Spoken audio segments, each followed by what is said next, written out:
On 7 June 2019, we had received a complaint from Excise Sub-Inspector Sham Sanadi.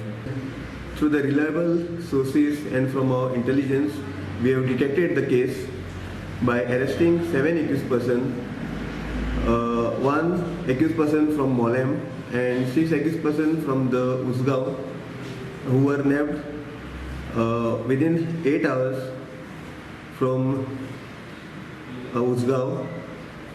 So it was a hectic effort done by our staff and valuable supervision given by our SP South and SDPO Vasco, who is holding an additional charge of SDPO Ponda. So we have recovered